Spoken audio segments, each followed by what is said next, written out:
ఉన్నతమైన సువార్తది. బహిరంగంగా వెళ్ళేది అనేకులు వినుటకు, అంటే ఆయన ఎరగని వారు ఆయన ఎవరో తెలుసుకోవటానికి సువార్త. తిమోతి రాసిన మొదటి పత్రిక,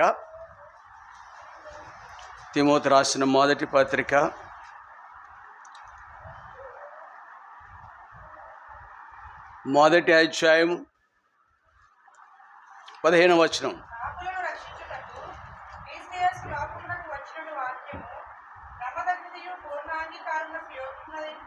చాలు. ఇక్కడ ఈ లేఖనంలో యేసు ఎవరు?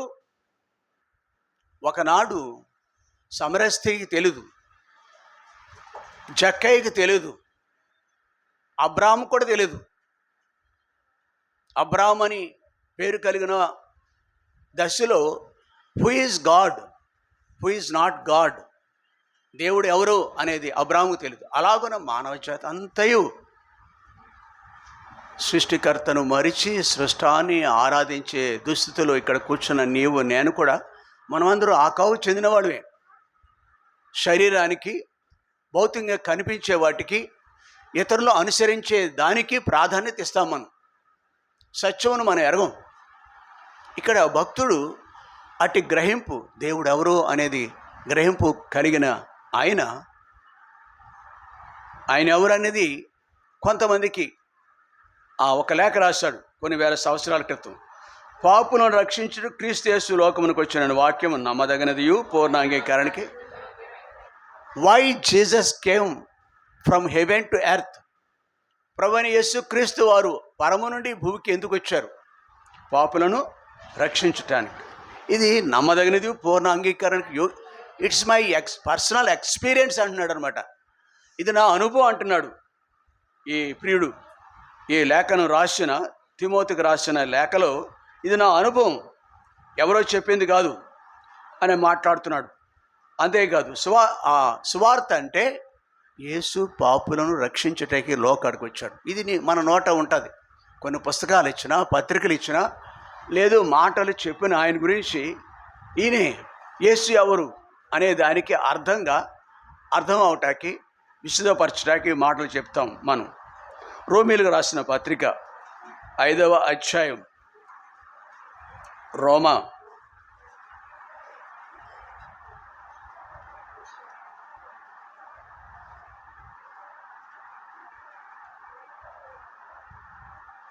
5వ అధ్యాయం 8వ వచనం.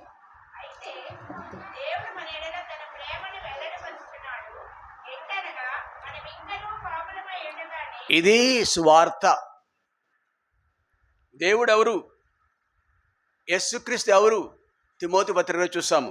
రోమ పత్రికలో రోమా దేశంలో, ఇటలీ దేశంలో, రోమా మహానగరంలో ఉంటున్న ప్రియులకు కూడా ఈ సత్యము రాయబడింది, చెప్పబడింది.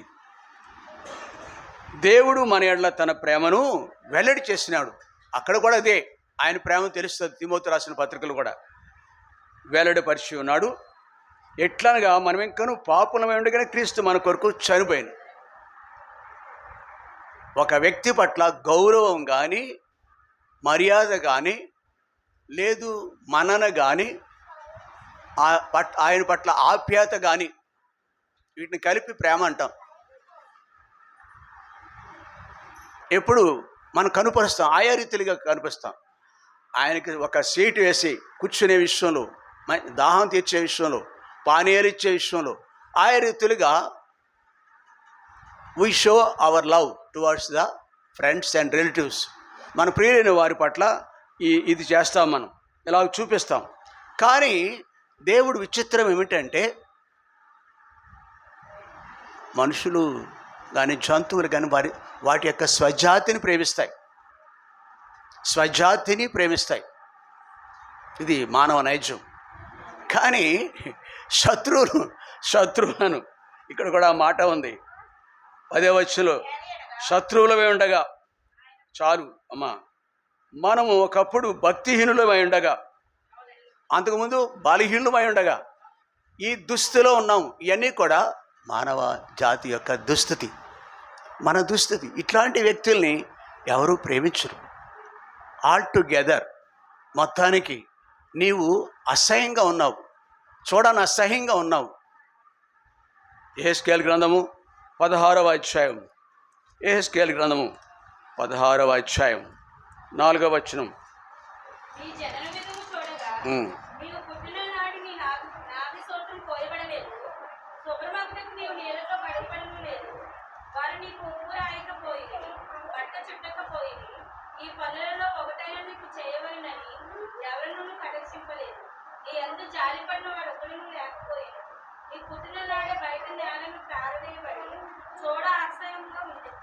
చూసారా, 4-5 వచనాల్లో ఒక మనుష్యుడు దేవుని దృష్టికి ఇలాగో కనిపిస్తున్నాడు.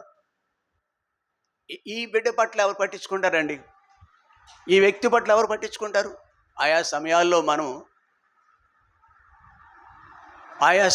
మనం బయట పారవేసిన చిన్న బిడ్డలను చూస్తాం.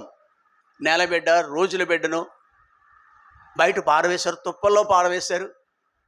అది కాదు ఈ దృశ్యం. ఇది నీవే మనుషుడు, దేవుని దృష్టికి అలా కనిపిస్తున్నావు. నువ్వు ఆయా రీతులుగా నేను మంచిగా ఉన్నాను, ధనవృద్ధి చేసుకుంటున్నాను, ఇలా ఉన్నాను, అలా ఉన్నాను అని చెప్పుకుంటాం. కానీ దేవుని దృష్టికి వింతగా కనిపిస్తుంది. ఇది పరిస్థితి. యెహెజ్కేలు గ్రంథం 16వ అధ్యాయం 4-5 వచనాలు చెప్పబడిన రీతిగా. అలాగే రోమపత్రిక 5వ అధ్యాయం 8వ వచనంలో కూడా మనం చూస్తున్నాము మన స్థితిని. ఆ దుస్థితిని అంతను 5:8లో రోమాలు ఒక్క చక్కని మాటలు, మనం పాపులమై ఉండగా దేవుడు తన యొక్క ప్రేమను మన పట్ల వెల్లపరిచినాడు. 9వ వచనం, ఆయన రక్తం వలన ఇప్పుడు నీతిమంతులుగా తీర్చబడి మరింత నిశ్చయముగా ఆయన ద్వారా ఉగ్రత నుండి, అయితే పాపం వల్ల వచ్చి చేతము మరణము, పాపం వల్ల వచ్చి చేతము మరణము. ఏది పాపం? మనుషుడు ఒకని దృష్టికి మరొక వ్యక్తి మంచిగానే కనబడవచ్చు. కానీ మనమందరం కూడా దేవుని దృష్టికి ఏ భేదము లేదు. రోమపత్రిక 3:23లో ఉంటుందన్నమాట. అది అంతటి దుస్థితి కలిగి ఉన్నవారు పద్మ చాలమ్మా. ఒక మాట అనేసుకున్నాం కదా, దానికి ఇంకా టైం ఎక్కువ పెట్టక్కర్లేకుండా అది మన దుస్థితి. కానీ దేవుడు కరుణామయుడు కనుక ఆయన కృప ద్వారా మనం ఆశ్చర్యకరమైనదిగా ఆ దుస్థితిలో నుంచి వెలుపలికి తీసుకురావాలని దేవుడు మనల్ని దృష్టించినట్టుగా మనం చూస్తున్నాం. 9వ వచనం ప్రకారం ఆయన రక్తమును మన కొరకు చిందించారు, ఆయన ప్రాణమును ధారపోసాడు. ఆయన మంచినీళ్ళు ఇస్తాం, పానీయం ఇస్తాం, డ్రింక్స్ ఇస్తాం, ఇంకేదో ఇంకా మంచి భోజనం ఏదైనా, కానీ ప్రాణం పెట్టువారు ఎవరండి? ఏ భేదము లేకుండా మానవ జాతి, ఇది సువార్త అండి. మానవ జాతి అంతటి కొరకును, తెల్లవాడని నల్లవాడని, ధనవంతుడు దరిద్రుడని, పండితుడు పామరుడని, ఏ భేదం లేకుండా యేసు మనల్ని ఎంతో ప్రేమించిన ప్రభుగా ఉన్నాడు. ఆయన రక్తం వల్ల ఏమవుతాం మనము? 9వ వచనంలో ఆయన రక్తం వల్ల ఇప్పుడు unless we washed with the blood of the Jesus, ప్రభు అయిన యేసు క్రీస్తు వారి యొక్క రక్తం చేత కడగబడకపోతే ఏ మనుషుడు కూడా నీతిమంతుడు కాడు. అది 9వ వచనం. ఇది సువార్త. ఈ సత్యమును ఒకప్పుడు మనం విన్నాం. ఇప్పుడు నీవు పరిశుద్ధ గ్రంథంలో కూడా నీ కనులారా చూస్తున్నావు, హృదయంతో గ్రహించావు. అటుపై పాపిని ప్రభు అని ఒప్పుకున్నాము, క్షమించమని ఆ దేవుని అడుగుడు ద్వారా దేవుని బిడ్డలుగా కాగలిగినాం. మనం ఎంత ధన్యత అండి! వద్దులే, చాలు, let her go and here and there.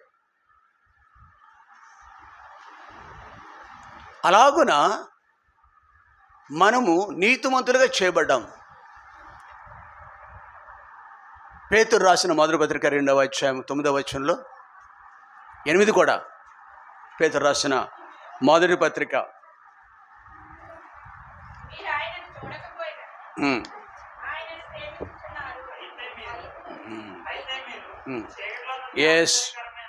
అయితే మీరు చీకట్లో మనం ఎక్కడున్నాం? ఒకప్పుడు చీకటి.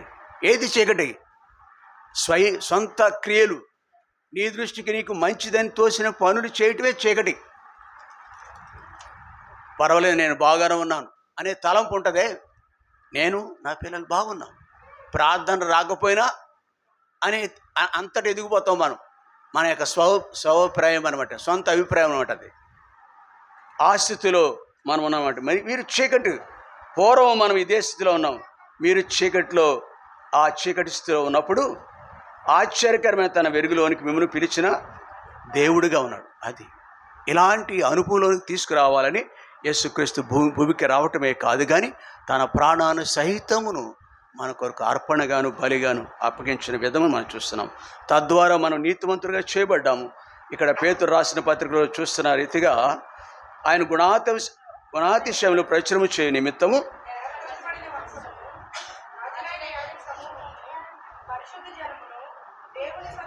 ఇవి ఆధిక్యతలు.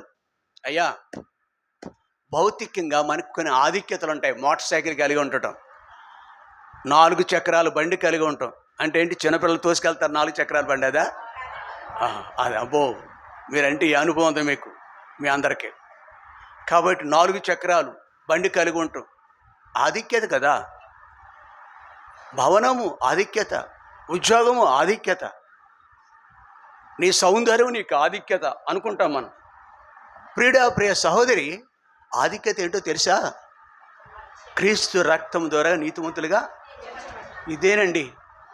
ఇన్ని సంవత్సరాలుగా ఈ గ్రహింపుతో మనము ఉంటూ, ఈ గ్రహింపు కలిగిన వ్యక్తిగా మనం ఉంటూ, మరికొందరు నీ ఇంటివారు, మన ఇంటివారు, మన ఇరుగు పొరుగువారు ఈ అనుభవంలోనికి రావాలనే తపనే మనకుంది. అదే చేస్తున్నాడు. కొరింథీయులు రాసిన మొదటి పత్రిక 9వ అధ్యాయము 16వ వచనంలో సువార్త ప్రకటించువాడిగా ఉన్నాడు ఆయన. నేను సువార్తను ప్రకటించువాడను. సువార్త అంటే ఏంటో అర్థమైంది కదా. పేతురు రాసిన తిమోతి రాసిన పత్రిక, రోమా పత్రిక, పేతురు రాసిన పత్రికలు కూడా చీకట్లో ఉన్న మనం ఇదే చెప్పాలి. సువార్త అంటే గొంతుకు చించుకు చెప్పినా, నెమ్మదిగా చెప్పినా, ఈ విషయాలే మనం, స్త్రీలు చెప్పినా పురుషులు చెప్పినా ఈ విషయాలు మనం ప్రకటించే వ్యక్తులుగా ఉండాలి. చూడు శ్యామ్, చూడ వెనకాల ఒక ఆయన వచ్చాడు, చూడు కూర్చోమని. ఆయన చక్కగా కుర్చీలు ఉన్నాయి, పిలో లోపలికి. బ్రదర్ ఎవరు, ఇంకొక బ్రదర్ అక్కడ కూర్చోండి, చూడు అతని పేరు శ్రీనివాస, లోపల కూర్చోండి. చక్కగా మంచి ఆసనాలు ఉన్నాయి ఇక్కడ.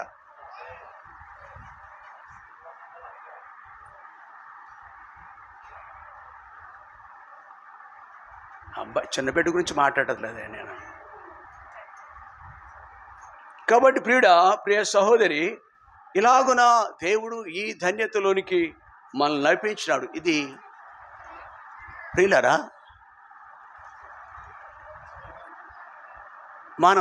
మనం కంటితో చూస్తే కొన్ని తెలుస్తాయి, మనకు చూడగలం. ఈ కళ్ళజోడు సహాయంతో చూస్తే మరికొన్ని చూడగలం. కంటి సహాయంతో చూడలేనివి, అవునా? ఈ పరిశుద్ధ గ్రంథంలో ఉన్న సత్యాలు కూడా బాహ్యమైన నేత్రాలకు అర్థం కావు. దేవుని సువార్త విధుల్లో చెప్పే సువార్త మనుషులకి గ్రాహ్యం కాదు, వినలేరు, గ్రహించలేరు వారు. అయితే మనలో జీవం ఉంది, బ్రతికే ఉన్నాం. క్రీస్తు జీవం మనలోకి రావాలి. యేసు ప్రభు బొమ్మ విగ్రహం మన ఇంట్లో పెట్టుకున్నా, వాక్యాలు పోని ఇల్లంతా అలంకరించిన, ఒకవేళ బాహ్య తృప్తి కలిగి ఉండొచ్చేమో, కానీ అంతరంగ ముందు వాటికి ప్రాధాన్యత లేకపోతే, స్థానం ఇవ్వకపోతే, కేంద్ర స్థానం లేకపోతే, వీటికి ప్రభువుకి ఎప్పుడైతే ఆయన ప్రభు, ఆయన దేవుడు, ఆయనే దేవుడు, నన్ను పొరబడినాను అనే గ్రహింపులోకి ఎప్పుడైతే వస్తామో యేసు ప్రభు మనలో ప్రవేశిస్తాడు. ఈ అనుభవం రావటానికి కూడా పరిశుద్ధాత్మ దేవుడు క్రియ చేయాల, ఆ వ్యక్తిని దర్శిస్తాడు. ఆ అనుభవం కలిగిన వారు ఇక్కడ కూర్చున్నారా, వాళ్ళంతా కూడా అలవాటుగా వచ్చి ఉంటే అది నిరర్థకం. నీకు ముఖస్థుతిగా మనుషులు మెప్పు కొరకు, తాత్కాలిక టైంపాస్ గారికి వచ్చుంటే ఇక్కడికి మీరు, అది నిరర్థకం అండోయ్. ఈ గ్రహింపులోకి ఎవరైతే వచ్చామో వెంటనే మన జీవితం గొప్ప ప్రకాశమైన వెలుగుతో నింపబడుతుంది. అపోస్తల కార్యాలు 9వ అధ్యాయంలో, అపోస్తల కార్యములు 9వ అధ్యాయం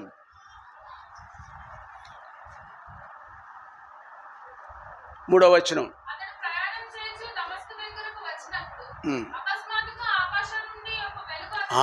ప్రకాశమానమైన వెలుగు, ప్రకాశమానమైన వెలుగు. బాహ్య నేత్రాలు మూయబడ్డవి, అంతరంగం తెరువబడింది. అప్పుడు అంటున్నాడు, ప్రభువా నీవు అంటే ఇది ఒక అనంత శక్తి, ఇది కేవలం దైవశక్తి. ఎస్, ఇది దైవశక్తి అని ఎరిగినాడు. అందుకే నోటంట ప్రభు అని వచ్చింది. ప్రభు అంటే దేవుడు అని అర్థం, యెహోవా అని అర్థం. కానీ పూర్తిగా ఎరగని వాడిగా ఉన్నాడు.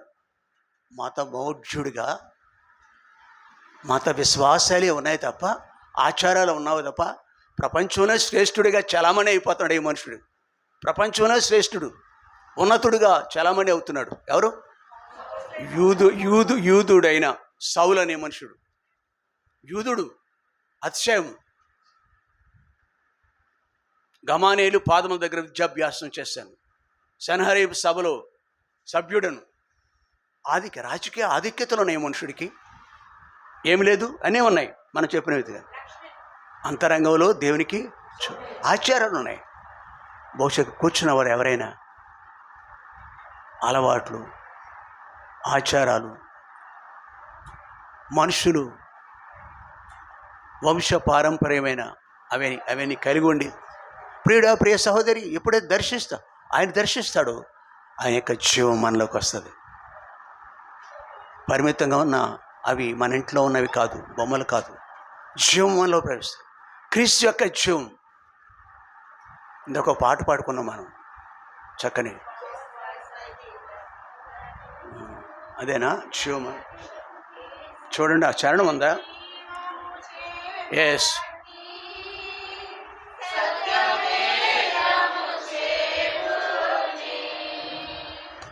నిత్య జీవము చేపాటి సత్యవేదము చేబూని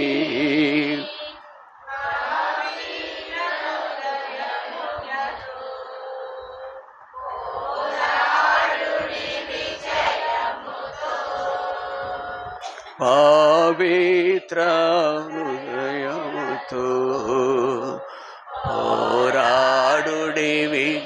చాలు, 7వ శరణం పాడాలి ఈ సందర్భంగా.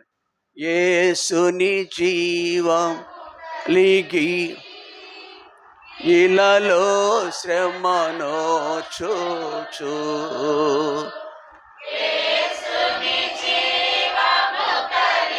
చాలు. ఎక్కడుంటుంది ఇది? ఎక్కడ దొరుకుతుంది? మార్కెట్లో దొరుకుతుందా? నీవు కలుగున్నావు అసలు జీవము. క్రీస్తు జీవం అంటే ఏంటో తెలుసా నీకు? ఈ అనుభవం ఉందా నీకు? ఆయన నాతో మాట్లాడుతున్నాడు. అమ్మ మాట్లాడుతాం, నాన్న మాట్లాడుతాం, వాడియుడు మాట్లాడుతాం, ఫోన్లోను. నా బెస్ట్ ఫ్రెండ్ యస్సు మాట్లాడుతున్నాడా? ఆయన జీవం ఉన్నవాళ్ళు ఎప్పుడైతే కన్నులు తెరవబడతాయో, చెవులు, హృదయము తెరవబడిన అనుభూతి కలిగి ఉంటామో, అంతరంగం తెరవబడిన అనుభూతులకు వెళ్ళినప్పుడు ఒక మనుషుడికి దేవుణ్ణి సాక్షాత్ ఆయన స్వయంగా చూడగలం మనం. ప్రభు స్వరం వినగలం మనం. క్రీస్తు యొక్క జీవం మనలోకి వస్తుంది. ఆ అనుభూతి ద్వారా ఆయన వెంబడించే వ్యక్తులుగా ఉంటాం. ప్రియుడా, ఆయన కోరిన రీతిగా మన జీవితము మలచబడుతుంది. ఇది సువార్త అంటే. సువార్త వినే వ్యక్తులు ధన్యులు అవుతారు. అటుపైన ఆ మాటలు చెప్పకుండా, ఆయన గురించి మాట్లాడకుండా ఉండలేరు. సువార్త అనగా ఒక మనుషుడు వెలుగివ్వబట్టు. సువార్త అనగా చీకట్లో ఉండే మనుషుడు వెలుగులోనికి రావటం. సువార్త అనగా మరణం నుండి జీవంలోనికి దాటింపబట్టం. సువార్త అంటే కొరింథీయులకు రాసిన మొదటి పత్రిక 5వ అధ్యాయం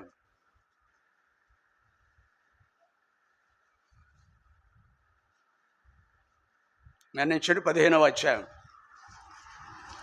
కొరింథీయులకు రాసిన మొదటి పత్రిక 15వ అధ్యాయం 55వ వచనం.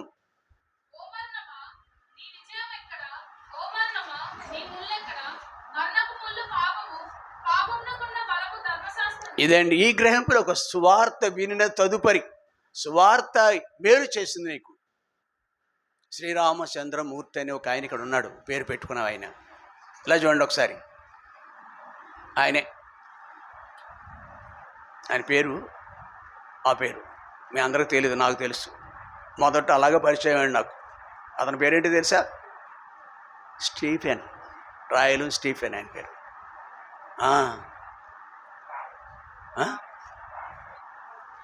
శ్రీరామ ఉందలే, ఓకే వద్దులే, గట్టిగా వినపడకూడదు.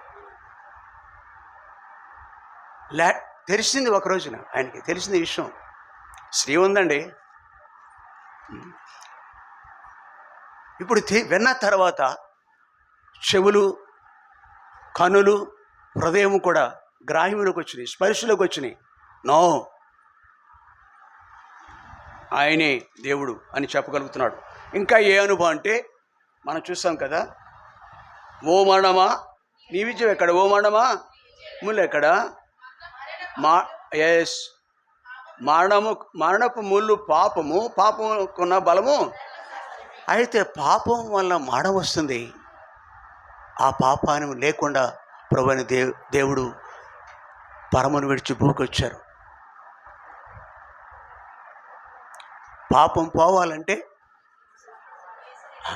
అది మన స్లోగన్. పాపం పోవాలంటే రక్తము మొదటి వర్తమానంలో అదే సత్యం. రక్త ప్రోక్షణ లేకుండా పాప నివారణ కలుగదు. ఏ రక్తము అంటే ప్రశ్న వేసుకుంటే అవన్నీ అవన్నీ వద్దు. కానీ ప్రభువుని ఆ రక్తాలు మనుషులకు తెలుసు, ప్రపంచానికి తెలుసు. ఒకటే దోష నివారణ కొరకు రక్తం చెందిస్తారు. ఎంతటి దిగజారుడంటే మనుషుల యొక్క రక్తం కూడా చెందిస్తారు మనుషులు పాపం పోటాకి. అది కాదు అయ్యా, నేను ఈ మార్గం సత్యం జీవని చెప్పిన ప్రభు ఆయన రక్తాన్ని, ఆయన ప్రాణాన్ని చెందించారు. తద్వారా మరణం, పాపం నుండి విడుదల వచ్చింది, మరణంపై జయం. ఎస్, ఇది సువార్త అంటే ఇది. ఈ అనుభవం ఉందా, నీ గ్రహింపు ఉందా? నీకు మరణం లేదు, మనకి మరణంపై జయం. ఇది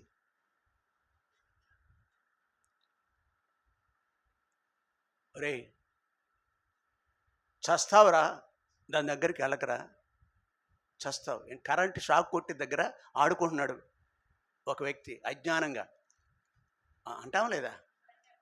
ఒరే ఏంటి ఆ స్పీడ్ ఏంటిది, ఆ స్పీడ్ ఏంటి? మోటార్ సైకిల్ నాకే ఉందనుకుంటాడు. మోటార్ సైకిల్ వెళ్తున్నప్పుడు రోడ్డు మీద వెళ్తున్నట్టు అనుకోడు. ఏమంటావు తెలుసా నువ్వు? భౌతికమైన మరణం వేరు, యుగగాలు ఉండే అగ్నిగుండం వేరు. పాపం వల్ల వచ్చి చేతము నిత్యాగ్నిగుండానికి తీసుకెళ్ళిపోతుంది. నేను ఇందుకే ప్రభు దగ్గరకు వచ్చాం. మనం పాపం వల్ల వచ్చి ప్రభువుని ఎరగకుండా ఉంటే ఆ పాపము నుంచి విడుదల పొందలేము. నమ్మిన వారు రక్షింపబడతారు, నమ్మని వారికి శిక్ష విధింపబడు. ఇది ఈ సత్యము మనం ఇక్కడ ఈ గ్రహింపులకు వచ్చినాము.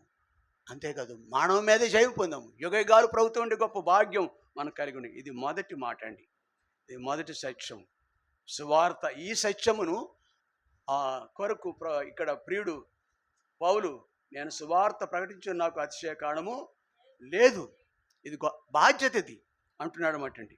ఇక రెండవది, ఇది గ్రహింపు. సువార్త ద్వారా మనం గ్రహింపు కలిగి ఉంటాం, సువార్త ద్వారా ప్రభు దగ్గరికి వస్తాం, సువార్త ద్వారా ధన్యులవుతాం. మొదటి అనుభవం. రెండవది చూడండి, అమ్మ తర్వాత వెళదామే, చదువుకుందాం. అది ఇంకా నా మనసులో ఉన్న తలంపు మీకు పంచాలి కదా. అపోస్తుల కార్యాలు, నేను ముందుండాలని తాపత్రయం ఉంటుంది మనకి బైబిల్ చదివేవాడికి. థ్యాంక్ యూ, అలా ఉండాలి మీరు ఎప్పుడు కూడా. మీ పిల్లలకు కూడా అది బోధించండి, మీ భర్త కూడా అది బోధించండి. ఇక్కడే కాదు, పోటీ పడతావు ఇక్కడ, మంచిది, ఇక్కడ కూడా ఉండాలి. అమ్మాయి 9వ అధ్యాయం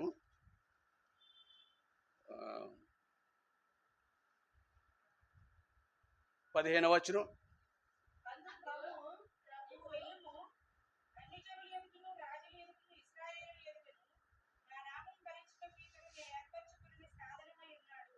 దేవుడు మాట్లాడుతున్నాడు. అయ్యా వింటున్నారా? మా ప్రభువుని ఎరిగిన తర్వాత మొట్టమొదటిగా బైబిల్ కూడా ఇది చెప్తుంది, నీ ఇంటి వారిని చక్కబెట్టాలి. రక్షింపబడిన భార్య భర్త, రక్షింపబడిన భర్త, నా మనసు వికలమైపోయింది. ఏంటండి అలా ఉన్నారేంటండి? ఏంటండి చెప్పండి నాకు, నేనున్నానుగా నీ కొరకు. ఏంటండి అలా ఉన్నారు, వికలంగా ఉన్నారు, ముఖం అంతా అలాగా? మరణ వార్త, నెమ్మది లేదు నాకు అంటాడు. నమ్మలేదు అంటున్నా, నెమ్మది లేదు అన్నాడు. ఏంటి చెప్పండి, విషయం చెప్పకుండా. నెమ్మది లేదు, నువ్వు చచ్చావని, ఇంకా ప్రభుని ఎరగని దానిగా నువ్వు ఉన్నావని. ఏమంటుంది అప్పుడు? అలాగా అంతటి పాఠం నేర్పించే వ్యక్తులుగా, దేవుని సందేశము ప్రాక్టికల్గా, ఇంకా నువ్వు మరణంలో ఉన్నావు. మరణ వ్యాధి కలిగిన వ్యక్తిని, మనకు తెలుసు ఆ వ్యాధి పేరు చెప్పను మీకు నేను. వ్యాధులు కొన్ని నో ఆల్టర్నేటివ్, వైద్యం ఏదో అరకొరగా అందుతాయి అంతే. ఇంటి వారు అందరికీ నెమ్మది ఉంటుందా? ఆ పేరు మీకు తెలుసు కదా, చెప్పడం కదా. అలాగే ఒక వ్యక్తి మన కళ్ళ ముందు కనిపిస్తే, మన ఇంట్లో వ్యక్తి కనిపిస్తుంటే అంత అలా ఎక్కడ అంత సీన్ ఉంటుందా మనకి? మామూలు లోక తీరే మనకి. Hello, let us have this understanding. ఈ గ్రహింపు కలిగి ఉందాం. అప్పుడే నువ్వు ఆయన ఎరిగిన బిడ్డవు. నువ్వు ఎరిగిన తదుపరి దేవుడు అంటున్నాడు, ఆయనతోనే కాదు, ఒకరోజు 15 వచనంలో నీతో నాతో కూడా అంటున్నాడు, నువ్వు మరణ జీవంలో దాటింపబడ్డావు. ఎందుకో తెలుసా? నీ వెళ్ళము అన్యజనులు ఎదుటను, రాజులు ఎదుటను, ఇశ్రాయేలు ఎదుటను నా నామం భరించుటకు ఎదుట నేను ఏర్పరచుకున్నా. నువ్వు ఒక పాత్రగా ఉండాలి, పనిముట్టుగా ఉండాలి. అందుకే అంటున్నాడు ఇక్కడ, అయ్యే ఈ ప్రియుడే, కొరింథీయులకు రాసిన పత్రిక 9వ అధ్యాయం 16వ వచనంలో, నేను సువార్తను పాత్ర. నేను బాబ్జీ అనే సహోదరుడు మనలో ఉన్నాడు. ఒకప్పుడు అంత యాక్టివ్గా ఉన్నాడు, బయట యాక్టివ్, దేవుల్లో మాత్రం ఇప్పుడు యాక్టివ్గా ఉన్నాడు. నర్సాపురం నుంచి వచ్చాడు ఆరాధనకి. ఈరోజు ఏముంది ఇవా ఏంటిది ఆ ఊరు పేరు తెలుసు నాకు.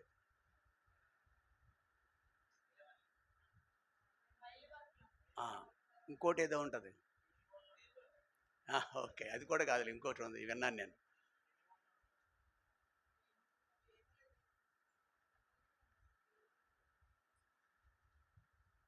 మైలవన్లంక. ఓకే, అంత మూల నుంచి, ఎక్కడో దూరం నుంచి. ఇప్పుడు ఆయన ఎందుకు చెప్పారంటే, ఇతని సహోదరుడు, ఇప్పుడు ఆయన ఒకప్పుడు ఇంత ఆసక్తి ఉందో లేదో తెలియదు, కానీ ఆయన సాధనంగా ఉన్నాడు. డోర్ కొడతాడు, తలుపులు కొడుతున్నాడు, వెళ్తూ పలకలేదు. చివరికి ఒక పత్రిక తీసుకుని ఏం చేస్తాడు? నేను రక్షింపబడాను, ఆయన పనిముట్టుకు వచ్చాను, మరి తీసుకోండి, తీసుకోకపోండి. కాబట్టి ఈ పని, కాబట్టి ఇది మనమంతరం కూడా, మన విషయంలో కూడా ఎరిగిన తదుపరి, ఏమండి, ఎవర్రా స్కూల్ దగ్గరికి కానీ కాలేజ్ దగ్గరికి కానీ ఒక వ్యక్తి వస్తాడు, నేను కాలేజీలో ఉన్నాను, నేను స్కూల్లో ఉన్నాను, ఒక వస్తే టీచర్కి పరిచయం చేయాలి. టీచర్ అంటాడు, ఎవరెత్తనం? ఏం చెప్తాం? తండ్రి అని చెప్తాం, తల్లి అని చెప్తాం, అన్నయ్యో అక్కని చెప్తాం.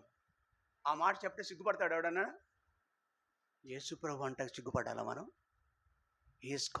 ఆయన రక్షకుడు, ఆయన దేవుడు. అలాంటి వారు మనకి మందిరంలో మనతో రాలేరు. ఆ సిగ్గుపడి వాడు మనతో పాటు రాలేరండి. ఈ అంతటి ఆకలి దప్పిక వారికి ఉండదు. కానీ మనం, ఆయనకు ఉద్దేశం ఏంటో తెలుసా? నేను నూతన సృష్టిగా చేసే విషయంలో ఆయనకు ఉద్దేశం ఏంటో తెలుసా? ఏంటిది? నీవు ఒక చెంచా కింద అయినా ఉండాలి. చెంచాగాడు అంటారు. కాబట్టి చిన్న పనిముట్టుగా మనం ఆయనకు ఉండాలి. అది ఉద్దేశం. ఆయన మాత్రమే కాదండి, మనందరి విషయంలో కూడా. మత్తయి సువార్త 11:28 మత్తయి సువార్త 11 అంటే మన కంఠస్థమే, బట్ వాక్యం దగ్గరికి వెళదాం.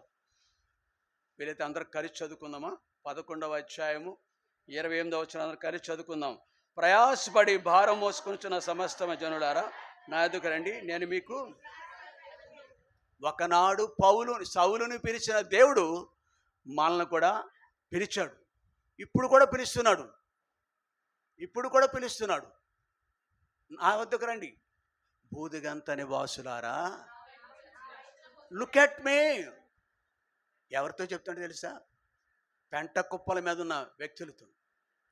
113 కూడా చూడండి. అది 113 కీర్తనలు 113 అంటే. ఉండి ప్రసాద్ తీ, బైబిల్ తీ స్పీడ్గా. ఎక్కడున్నాం మనం తెలుసా? ఎక్కడున్నాం మనం? ఎలాగున్నావు? దరిద్రుడిగా ఉన్నావు. నేల మీద ఉన్నావు. నేల నుండి దరిద్రులను లేవనెత్తుడుకును. దరిద్రుడిగా ఉన్నావు, నేల మీద ఉన్నావు, పెంట కుప్పలు. మన స్థితి ఇది. చాలమ్మా. అక్కడ ఉన్నాం. ఎక్కడున్నాం? పారవేయబడ్డాం. పుట్టిననాడే పారవేయబడ్డాం. ఆత్మీయంగా దరిద్రులుగా ఉన్నాం, దౌర్భాగ్యుడిగా ఉన్నాం, దిక్కుమాలిన వాడిగా ఉన్నాం, దిగంబరిగా ఉన్నాం. నీకు బట్ట ఇవ్వాలని, దిగంబరులకు బట్ట ఇవ్వాలని, రక్షణ వస్త్రం ఇవ్వాలని ఆయన ఈ లోకానికి వచ్చినాడు. కనుక ఆయన పిలిచినాడు. నేను వచ్చాను, ఆయన పిలిచినాడు. ఇదే ఆయనతో ఉంటే నిన్న ఆధిక్యతలోనే చూసాం కదా ఇప్పటి వరకు. ఆయనకు వేరుగా ఏమీ లేదు, మనకి లోకమే లేదు, బ్రతికే లేదు. కాబట్టి ప్రియుడా, ఇటు ఆధిక్యత మనకి ఇచ్చాడు. ఇక్కడ చూసిన వారందరికీ ఇచ్చాడు. అయితే కొందరు ఇంకా తృణీకరిస్తున్నారు. కొందరికి అనుభూతి లేదు. ఇంకా నీకు లేదు. కాలేజీకి వెళ్తున్నావు కదా, ఈ అనుభూతి ఉందా? ఆయన ఎవరో ఎరిగినావా అండి? ఈయన నా తండ్రి, ఎస్. ఈమె అమ్మ, ఈమె అన్న, ఈతను అన్న. We can tell. బట్ ఈయన గురించి ఎవరో చెప్పగలవా నువ్వు? ఆయన ఎవరో చెప్పగలవా? నో. ఆయన చెప్తున్నాడు, పౌలు చెప్తున్నాడు, ఆయన ఎరిగిన వారంతా కూడా మనం చెప్పగలుగుతున్నాం.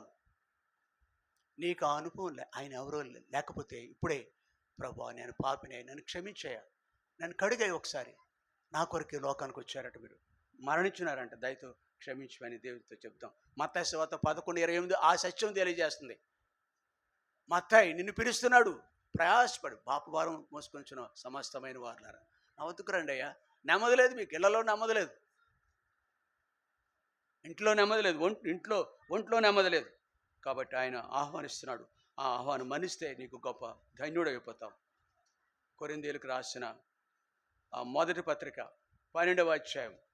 కొరింథీయులకు రాసిన మొదటి పత్రిక 12వ అధ్యాయం 18వ వచనం నుండి.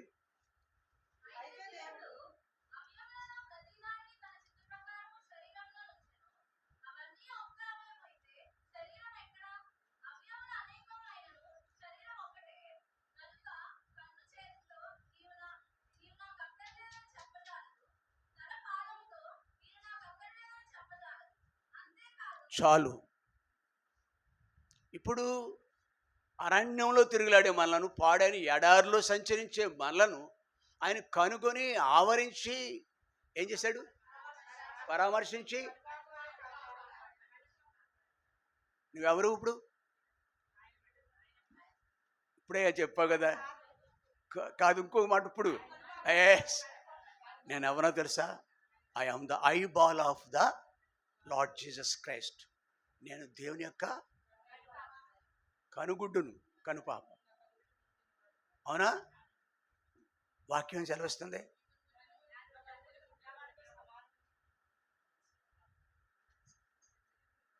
మిమ్మల్ని ముట్టినవాడు ఎక్కడ ఉందో ఆధిక్యత అండి. ఈ వాగ్దానం చేస్తాల్సిన గద్దె ఎక్కిన తర్వాత ఎన్నో వాళ్ళ వల్ల అవుతుంది. ఇది సంవత్సరం 2 ఏళ్ళు అయిన తర్వాత, 3 ఏళ్ళు అయిన తర్వాత మళ్ళీ వాటిని ఏమన్నా అవి నెరవేర్చవచ్చు. కానీ ఆయన అలా కాదు. మళ్ళీ ఆయన కనుగొని వెంటనే, అందుకే లేఖను కనుగొని నిన్ను ఆవరించి పరామర్శి కనుపాప వలె రైట్ ఫ్రమ్ ద బర్త్, పుట్టిన నాడు నుండి ఆయన బిడ్డగా చేసుకున్న దినం మొదలుకొని ఆయన మనలను ఆయన కనుపాపగా అంతకంటే అంతక అలాంటి నీ ఒక కనుగుడ్డు ఆయనలో. ప్రతి ఒక్కరూ కూడా సంఘం అంటే ఏంటో తెలుసా? క్రీస్తు యొక్క శరీరం. శరీరం క్రీస్తు యొక్క శరీరం సంఘం. మనమెవరు? అవయవాలు. ఒక వేలు కావచ్చు, కాలు కావచ్చు, కన్ను కావచ్చు, చెవి కావచ్చు, ప్రతిదీ ఒక అవయవం. అవయవాలు ప్రతిదీ కూడా దాని దాని పని నిమిత్తం ధర్మం నెరవేర్చాలి. మనం కూడా ఆయన పిల్లలుగా ఆయన మహిమార్థంగా ఉండాలి భూమి మీద. బట్ట, భోజనము, ఆరోగ్యాలు ఇవన్నీ కూడా ఆయన వల్లే కలిగినవి. నీకు జన్మనిచ్చింది కూడా ఆయనే. గర్భఫలం ఇవ్వచ్చు బహుమానం. దావీదు భక్తుడు ఎంతటి శ్రేష్ఠుడంటే ఒక రోజున ఎలాగ అంటాడండి, ఓకే, నేను పిండమును ఉండగా నీ కనులను right from womb of the mother, గర్భంలో ఉన్న మేలుడు కూడా నీకు మేలు గుర్తొస్తున్నాయి. అసలు నీ పిల్లలు ఎవరినిచ్చారు? నీ పిల్లలు ఎవరినిచ్చాడు? ఈ పెన్ ఆవిడిచ్చాడు నాకు, కొనుక్కున్నాను రా, ఎవరే కష్టపడి సంపాదించుకున్నాను రా అంటావా అనవా? వస్తువులు అట్లీట్ని పాడు చేయకురది.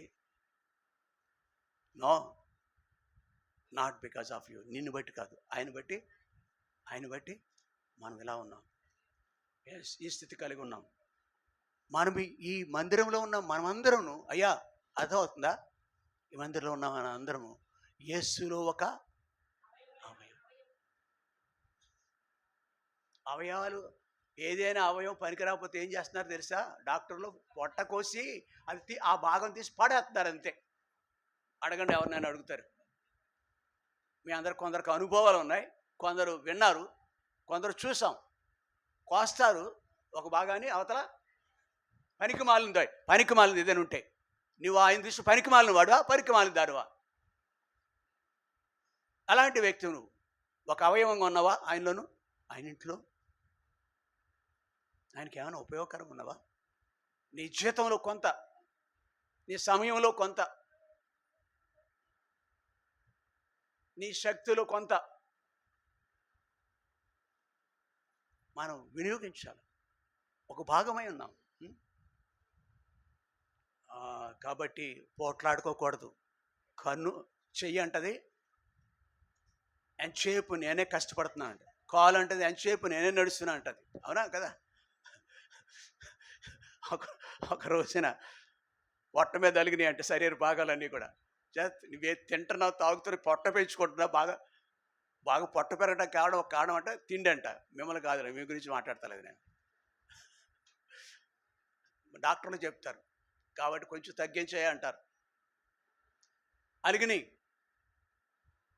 చెయ్యిలు పనిచేయటం మానేసి, కాళ్ళు పనిచేయటం మానేసినాయి, నోరు పనిచేయటం మానేసి, తింటావు, లోపలికి ఆహారం పంపించలేదు. నువ్వు బాగా తింటున్నావు. ఎవరికి నష్టం వచ్చింది? ఎవరికి? బుద్ధి వచ్చింది. అలాగున మనం కలహించుకోకూడదు. ఎవరావిడ? నర్సమ్మనా? పర్వాలేదు. ఆవిడకి ఆ టైంలో శ్యామ్ తీసుకో, బాధ్యత తీసుకో, దగ్గరుండు. ఎస్ అండి, అక్కడ పర్వాలేదు, మిగిలిన వాళ్ళందరూ మనం పని చేసుకుందాం. దానికి మంచినీళ్ళు ఇవ్వాలేమో చాలు. ఆవిడ ఏం తినకుండా వస్తుంది అనుకుంటా. ఇది అలవాటు ఆవిడకి. ఇప్పుడు వచ్చిన తర్వాత బీపీ. కాబట్టి ప్రియులారా, ఏం చెప్తున్నాను ఇప్పుడు?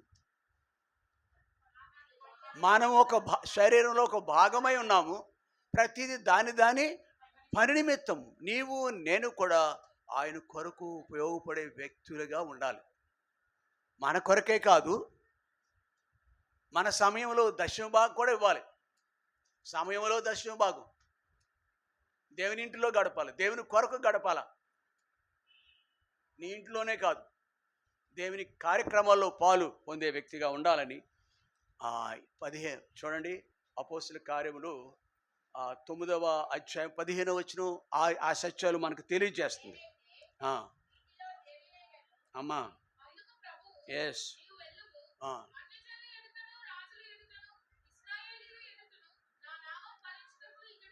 ఏ సాధనముగా పనిముట్టుగా ఉండాలి. రెండవ భాగం ఇది. మొదటి భాగం ఏంటి? మార్చబడిన వ్యక్తులు ధనులైన వ్యక్తులం. అమ్మ కూర్చోరా, అమ్మ ఏమీ లేదు, ఏమీ లేదు. ఆమెకి అప్పుడప్పుడు అంతే నీరసం, వీక్ అయిపోతే ఆవిడ అలా ఉంటుంది. ఏదోటి ఏదో తినిపించడం, ఏదో చేయండి, ఏదో చేయి. ఏంటిది దాన్ని ఏమంటారు? ప్రథమ శిక్ష అంటారు, ఫస్ట్ ఎయిడ్. ఆ ఫస్ట్ ఎయిడ్ చేయండి చాలు, ఏమవుతుంది. కాబట్టి ప్రియ సహోదరి, ఆయనకు మనం పనిముట్లుగా, అవయవాలుగా, ఆయన ఇంటిలో, ఆయన శరీరంలో ఒక అవయవంగా ఉన్నాయి. నాకు ఎప్పుడో చదువుకున్నాను బాబు ఇది. నాకు చాలాసార్లు సంవత్సరానికి ఒకసారి చదివేస్తున్నాను బైబిల్ అంతా కంటో పట్టమండి బాబు నాకు ఇది అనే ఫీలింగ్లో కొంతమంది ఉంటారు. అంతా వచ్చు, అంతా తెలుసు, ఏం లేదు, దయమని అనుభవం లేదు. అవయవంగా ఉండే అనుభవం లేదు నీకు. నువ్వు కదమ్మాయి, అవయవమా? Are you a part of the body? ఏం చేస్తున్నావు చెప్పు నువ్వు ఆయన కొరకు? హలో, నేనే ఆయన కొరకు ఏమైనా చేస్తున్నావు నువ్వు? ఆయన కొరకు ఉంటున్నావు మనం. భక్తులు అన్నారు, నా మట్టుకైతే బ్రతుకుడు క్రీస్తే, చావైతే నేను బ్రతికేది ప్రభు కొరకే. ఎవరు చెప్పగలరండి మాట? నా చివరి బిడ్డ పెళ్ళి అయిపోతే సరిపోద్ది, నాకు ఈ లోకంలో నాకు ఇంకే బాధలు ఉండవు, ఇంకంతే, తర్వాత జీవితం సాధించేస్తాను నేను. నో, బిడ్డలు అయిపోయిన తర్వాత అది ఇలాగా దానికొనే అవి మిగిలిన ప్రాణులు కూడా అలాగే ఉంటున్నాయి. మనకి వాటికి వ్యత్యాసం కొంచెం కనిపడాలండి. మనం ఆయన యొక్క భాగాలుగా ఉండాలని లేఖనాలు జ్ఞాపకం చేస్తున్నాయి. కనుక మనము కొరింథీయులకు రాసిన మొదటి పత్రిక 12వ అధ్యాయంలో 18వ వచనం నుండి చూసాం కదా మనం. 22వ వచనం కూడా చదవండి.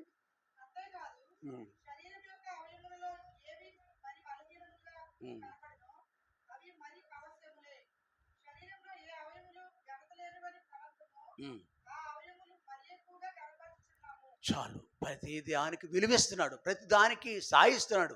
మనకు కూడా దేవుని ఇంటిలో అలాంటి స్థాయి ఇచ్చాడు. మనకి ప్రతి అవయవం కూడా విలువైందే ఆయన దృష్టికి. ఏది బలహీనమైందో ఇది పెద్ద పనికిరాదు, ఈ చిటికిన విరేడు, ఇది అంతకంటే పనికిరాదు, ఇలాగ నిలబడి ఉంటుంది అంతే, కర్ర కొయ్యలాగా. నో, ప్రతిదీ ఒక స్థానం ఇచ్చాడు, దేవుడి స్థానం ఇచ్చాడు. రెండవదండి, రక్షింపబడిన మనకు దేవుని ఇంట్లో ఒక స్థానం ఉంది. దేవుని యొక్క ప్రతినిధులుగా, అవయవాలుగా, కార్యాలలో పాలు పొందే వ్యక్తులుగా ఉండాలని ఆయన మనల్ని పిలిచినాడు. రెండవది. మూడవది, మరొక మాట చూసుకుందాం. మూడవది, ఈ రెండు అడుగుతాను. మొదటి అనుభవం ఏంటి? మొదటి ఆధిక్యత ఏంటి? సువార్త ద్వారా. రెండవది, ఆయన అవయవాలుగా ఉండాలి. ఉన్న వ్యక్తులు పౌలు మాత్రమే కాదు, కానీ సౌలు పౌలు మారిన అతనే కాదు, కానీ నీవు నేను కూడా ప్రస్తుత కాలంలో చివరి శతాబ్దంలో ఉన్న మనం, యుగాంతంలో ఉన్న మనము, ఆయన బిడ్డలుగా ఉంటున్న మనము, ఆయన యొక్క సాధనాలుగా, ప్రతినిధులుగా. నీ నోరు కేవలం మన స్వార్థానికే కాదు, పోట్లాటకే కాదు, ప్రభు కొరకు కూడా ఒక మాట. అబ్బాయి, అరే వారం అంతా తిరుగులాడుతున్నావురా, నీవెంత గొప్ప ఉద్యోగస్తుడివైనా, నువ్వు పనిమంతుడివైనా, ఏమోరా ఎవరిని ఉద్ధరిస్తున్నావు నాకు తెలియదు, కానీ అయ్యా, కొన్ని చోట్ల అయ్యా అంటారు.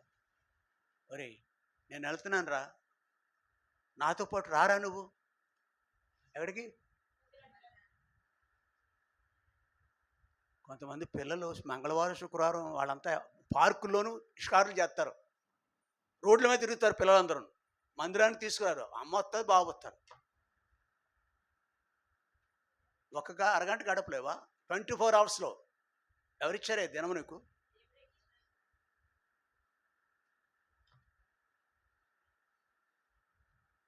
మనము ఆయన ఇంటిలో, ఆయన శరీరంలో భాగాలని చెప్పి ఈ గ్రహింపు కలిగి ఉండవలసిన అవసరత కలిగి ఉన్నామని ఎరిగి మనము ప్రభుకి అప్పగించుకోవాలని ఆలోచన కలిగి ఉంది. మూడవదిగా, కొరింథీయులకు రాసిన మొదటి పత్రిక 9వ అధ్యాయం 17వ వచనం. ఇప్పుడు వద్దాం. ఇప్పుడు ఆ, ఉమ్. ఆగిపోయి ఉంటాం, చదువు పర్లేదు. Okay okay. ఉమ్. ఇందాక చదవాలని ప్రయత్నం చేసింది మా సహోదరి. ఓకే, ఛాన్స్ పోయింది వేరొకరికి. 17వ వచనం దగ్గరికి వచ్చాం, 16 నుంచి. నేను ఇష్టపడి చేసిన యెడల నాకు it is written for everybody those who are sitting in the church.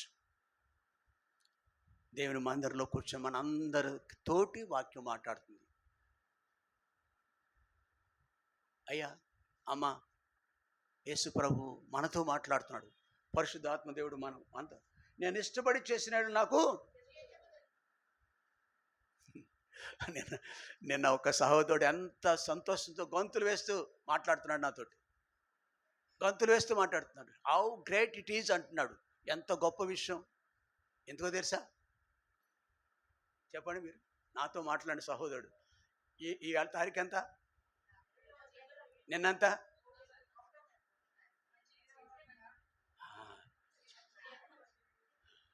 1వ తేదీ అంటే ఇంట్లో చిన్న చిన్న సామాన్యమైన పనులు చేసుకునే వాళ్ళకి కూడా అంతే. గంతులు వేస్తున్నాడు ఒక సహోదరుడు. రోజు కూలి ఉంటుంది కొందరికి. రోజు పచ్చ కాగితం చూస్తారు. పచ్చ కాగితం అంటే 500 కాగితం అనుకుందాం. 1000 కాగితాలు లేవులేండి ఇప్పుడు. 2 చూస్తాడు. ఎంత హృదయం ఎలా ఉంటుందో తెలుసా? గంతులు వేస్తారు టైంలో. అనుభూతి ఇక్కడ ఉన్న వాళ్ళందరికీ ఉంది. 1వ తేదీ గంతులు వేసే వాళ్ళు ఉన్నారు. నో, ఏటీఎంకి వెళ్ళి ఏటీఎంలో నుంచి లాగుతారు ఉంటారు, ఇలా పొడిసే ఇలా లాగుతారు. ఇప్పుడు ఆ పని లేదు. ఏటీఎంకి వెళ్ళవలసిన పని లేదు ఇప్పుడు. Is it not great? గొప్ప విషయం అది. జీవితం అంటే మాటలు కాదు. కొంతమంది బీర్లకు వెళ్తారు, కొంతమంది చెడు స్థలాలకు వెళ్తారు డబ్బులు అందుకని. నువ్వు ఆ బాబుతో ఉన్నావా? ఈ బాబుతో ఉన్నావా? ప్రభులో ఆనందిస్తున్నావా? ప్రభుని బట్టి నీ జీతం పెరిగేకొలితే నువ్వు నాశనానికి పరిగెడుతున్నావా? ప్రభు దగ్గర పరిగెడుతున్నావా? You have to think over. దేవా, నా ప్రాణమ యెహోవాను సన్నిధించుము. చెప్పండి, అందరూ చెప్పండి. నా ప్రాణమ యెహోవాను సన్నిధించుము.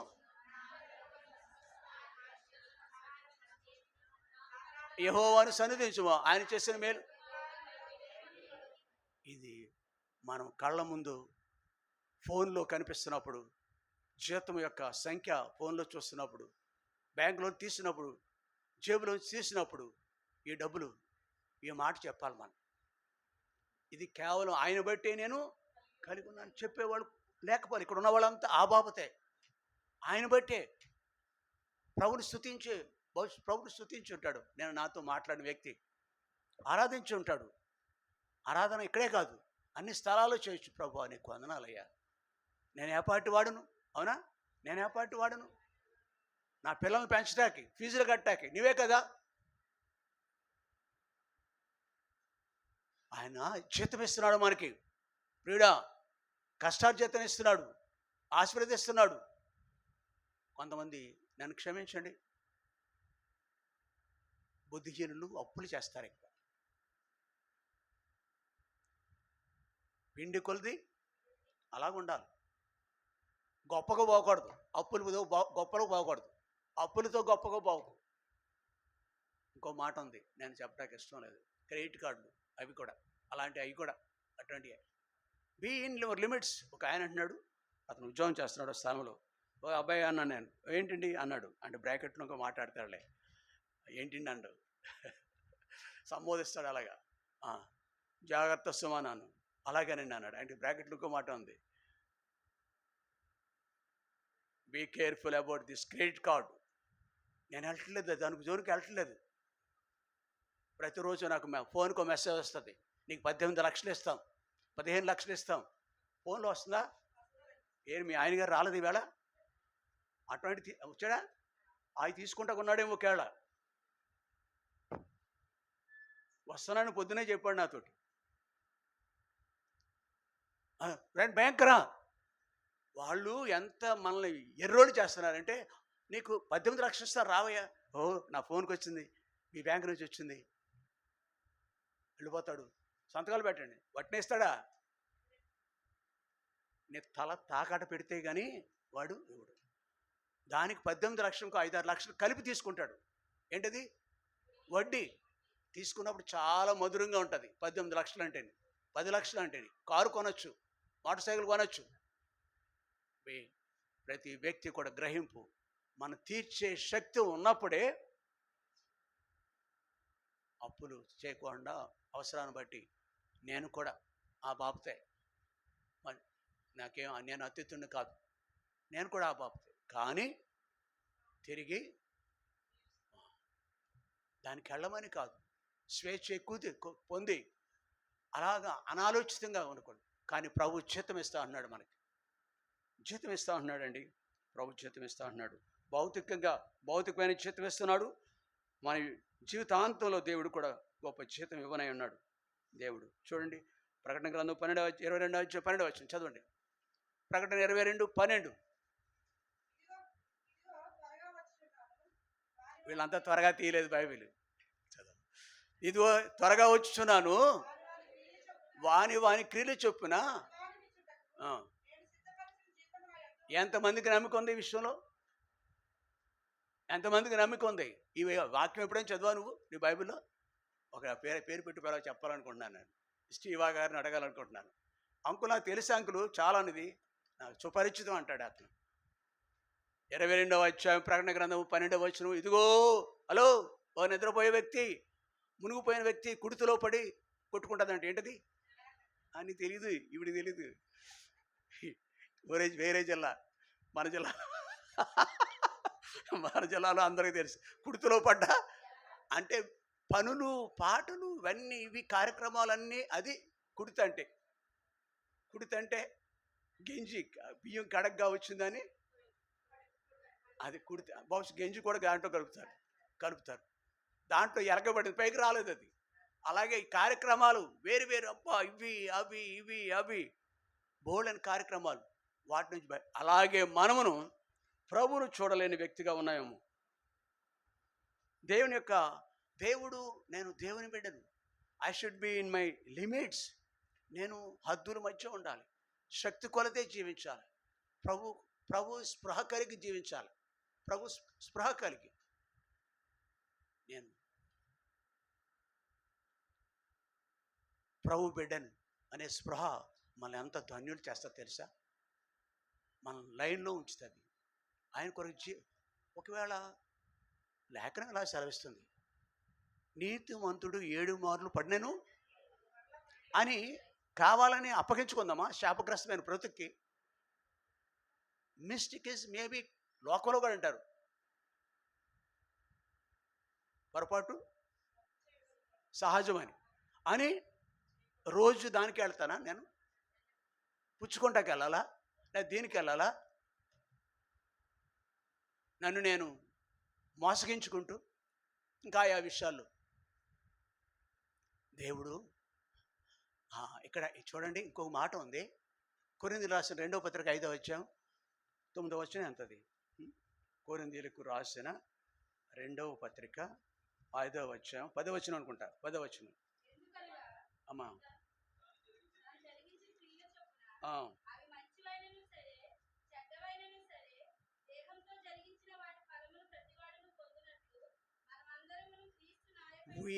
We have to stand before the Lord Jesus Christ. ఈ కోర్టుల ముందు నిలబడతాం, మనం న్యాయస్థానాల ముందుకు వెళ్తాం. లాయర్లు మనల్ని తీసుకెళ్తారు, లాయర్లు మనల్ని తీసుకెళ్తారు. కోర్టుల ముందు నిలబెడతారు. అది పర్వాలేదు కొంతవరకు. ఆ శిక్ష నుంచి తప్పించుకోవటానికి తెలివితేటలు ఉంటే, డబ్బు ఉంటుంది. కానీ క్రీస్తు న్యాయపీఠం ఉందే, వాని క్రియలకు అవి మంచివైతే ఏళ్ళు, ఇదిగో నువ్వు కొంచెంలో నమ్మకంగా ఉన్నావు కదా, ఇది 10 పట్టణాల మీద నువ్వు యుగయుగాలు ఉంటాం. మనది ఆయన కూర్చునే స్థలంలో నిత్యం మనం కూడా కూర్చుంటాం. కానీ ఏ మనుషుడైతే భయం లేకుండా భయం కోల్పోయి ఆయన రానే అన్నాడు, నా క్రియలకు నాకు ప్రళమై ఉన్నాడని ఆయన కొరకు కొంచెమైన నువ్వు సమయం కానీ శక్తిని కానీ మనకున్న ఈవులను కానీ మనము కానీ మనకు మనం అటెండ్ అయితే చాలు.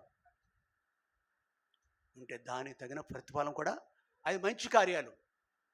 లిస్ట్ ఇచ్చాడు మత్తయి సువార్త 25 వెళ్ళక్కర్లేదు. లిస్ట్ ఇస్తాడు అక్కడ మంచి కార్యాలు ఏంటో. ప్రభు ఎదుట యోగ్యుడిగా కనపడటానికి ప్రయత్నం చేద్దాం మనం. మనుషుల చేత యోగ్యుడు అనిపించుకుని శభాష. ఒకరోజు కాఫీ ఇస్తే చాలా వందనాలండి ఆంటీ గారు, అక్కగారు అంట.